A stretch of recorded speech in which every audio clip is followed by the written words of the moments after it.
스타벅스가 이벤트 하나 잘못 올렸다가 주가가 10% 가까이 날아갔고 시총이 2,700억이 그냥 증발해 버렸어요. 그것도 단 열흘 만에요. 근데 더 무서운 건 이게 그냥 마케팅 실수로 끝날 게 아니라는 거예요. 국민연금이 움직이면 이마트가 통째로 흔들릴 수 있거든요. 오늘 이 사태 처음부터 끝까지 다 파헤쳐 볼게요. 어렵게 말 안 할게요. 쉽게 빠르게 가봐요. 자, 일단 사건부터 보죠. 이게 2026년 5월 15일 얘기예요. 스타벅스 코리아에서 이벤트 하나를 올렸는데 이름이 뭔지 아세요? 5.18 탱크데이. 잠깐만요.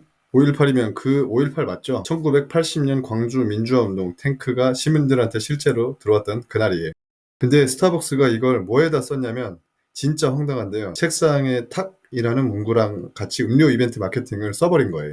책상에 탁이 뭔 말인지 아시죠? 박종철 열사 고문 치사 사건에서 경찰이 탁진이 억하고 죽었다고 거짓말한 그거잖아요. 그걸 커피 마케팅에다 갖다 쓴 거예요. 이게 실수야 고의야 싶을 정도로 역사를 조롱한 거죠.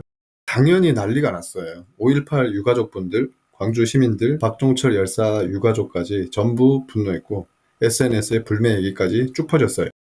여기서 진짜 첫 번째 타격이 시작됐어요. 사람들이 스타벅스만 안 간 게 아니라 이마트 주식을 팔기 시작한 거예요. 잠깐, 왜 이마트가 나오냐고요? 스타벅스 코리아가 정식 이름이 SCK 컴퍼니예요. 그리고 이 회사 모 회사가 바로 이마트거든요. 신세계 그룹 계열사예요. 그러니까 스타벅스가 욕을 먹으면 이마트가 직격탄을 맞는 구조예요. 자, 숫자 얘기해 볼게요. 5월 15일 그 이벤트가 올라오던 날 이마트 주가가 102,500원이었어요. 그게 열흘 후에 97,100원으로 떨어졌어요. 9.56% 하락한 거죠.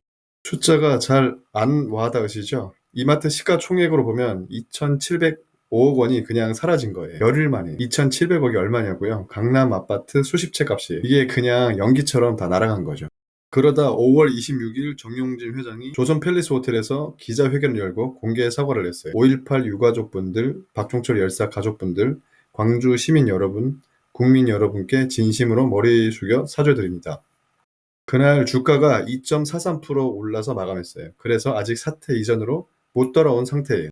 근데 있잖아요. 주가 반등보다 훨씬 무서운 게 남아있어요. 그게 바로 국민연금이.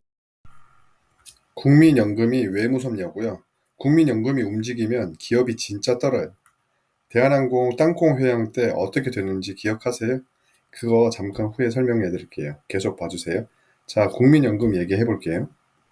국민연금이 뭔지 아시죠? 우리가 매달 월급에서 떼이는 그거예요. 노후에 받는 연금 자금이잖아요. 근데 이 국민연금이 그냥 금고에 쌓아두는 게 아니라 주식에도 투자를 해요. 그리고 이마트 주식을 7.89% 갖고 있어요. 2대 주주에 엄청나죠? 그러니까 이마트 주가가 2,700억 증발하면 국민연금도 같이 손해를 보는 거예요. 우리 노후 자금이 날아가는 거라고요.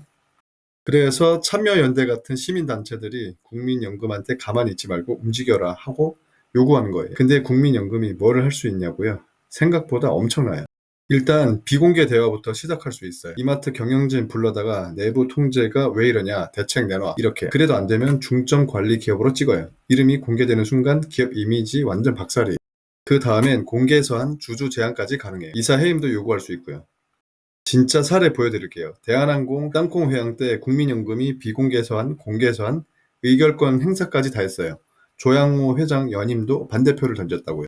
카카오가 SM엔터 인수할 때 시세 조정 논란 터졌을 때도 국민연금이 카카오 지분 보유 목적을 바꿔버렸어요. 단순 투자에서 일반 투자로요. 이게 주주권 행사하겠다는 신호거든요. 이번에도 그렇게 될 수 있다는 거예요. 게다가 지금 이재명 정부가 국민연금 스튜어드십 강화 기조라서 더 적극적으로 움직일 가능성이 높아요. 근데 있잖아요. 여기서 진짜 무서운 얘기 하나 해야 해요. 주가가 빠지고 국민연금 압박받고 끝나면 그나마 다행이에요. 근데 이마트한테 숨겨진 폭탄이 하나 더 있어요. 콜옵션이에요. 2021년 이마트가 스타벅스 코리아 지분을 더 샀어요. 미국 스타벅스 본사한테서요. 근데 그때 계약서에 이런 조항이 들어갔어요. 이마트 측 잘못으로 라이선스 계약이 깨지면 미국 본사가 SCK 컴퍼니 지분을 전부를 공정 가치보다 35% 깎인 가격에 가져간다. 35% 할인이 얼마나 큰 거냐고요? 예를 들어 1,000억짜리 지분이면 650억에 뺏어가는 거예요. 그러니까 이번 사태 귀책 사유로 인정되면 미국 본사가 스타벅스 코리아를 헐값에 가져갈 수도 있어요. 물론 지금 당장 그렇게 된다는 건 아니에요. 근데 이런 리스크가 수면 위로 올라왔다는 거, 그게 시장이 무서워하는 이유예요. 단순 마케팅 실수가 기업을 통째로 잃을 수 있다는 얘기로 번질 수 있다는 거거든요. 그래서 증권가에서 이번 사태는 마케팅 논란이 아니라 내부 통제 문제다 라고 보는 거예요. 자, 그럼 수습은 어떻게 했냐고요? 5월 26일 정영진 회장이 직접 나왔어요. 호텔 기자회견이에요. 5.18 유가족, 박종철 역사 유가족, 광주 시민들한테 고개를 직접 숙여서 사죄했어요. 그리고 같이 나온 신세계 그룹 경영 총괄이 이렇게 발표했어요. 관련자 전부 직무 배제 및 해임, 본부장도 엄중 문책, 그리고 손정현 스타벅스 코리아 대표도 해임. 대표까지 잘렸어요. 그 정도로 무서운 책임을 진 거죠. 근데 솔직히 말씀드리면 사과했다고 끝나는 게 아니에요. 국민연금 압박도 아직 진행 중이고 콜옵션 리스크도 해소된 게 아니고 불매운동 여파도 얼마나 갈지 모르거든요. 이마트 주가도 아직 사태 이전으로 못 돌아왔어요. 저는 여기서 이 사태의 본질이 뭔지 짚고 싶어요. 이게 단순히 마케팅 팀이 무식했다? 그 문제가 아니거든요. 참여연대가 성명에 딱 정리했어요. 역사 인식 부재, 총수 일가 중심 기업 문화, 이사회의 경영진의 내부 통제 실패. 이게 복합적으로 터진 사건이라고요. 한 명이 실수한 게 아니라 이걸 감수하고 막을 수 있는 시스템 자체가 없었다는 거예요. 이게 기업한테 왜 무서우냐면 투자자들이 보는 게 결국 이 회사가 또 이런 일이 안 터질 수 있었거든요. 근데 그 신뢰가 흔들리면 주가가 계속 눌려요. 커피 한 잔 이벤트가 기업 지배구조 문제로 번진다는 게 이게 얼마나 무서운 얘기인지 느껴지시죠?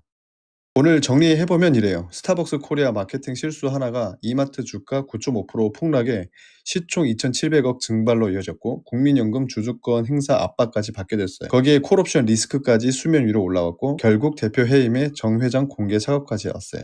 근데 이게 끝이 아니라 시작일 수도 있어요. 국민연금이 어떻게 움직이냐에 따라 이마트 지배구조가 전체가 흔들릴 수 있거든요. 여기까지가 오늘의 지식 쿡이었습니다. 도움이 되셨다면 구독이랑 좋아요, 알림 설정까지 꾹 눌러주세요. 다음 영상에서 또 뵙겠습니다.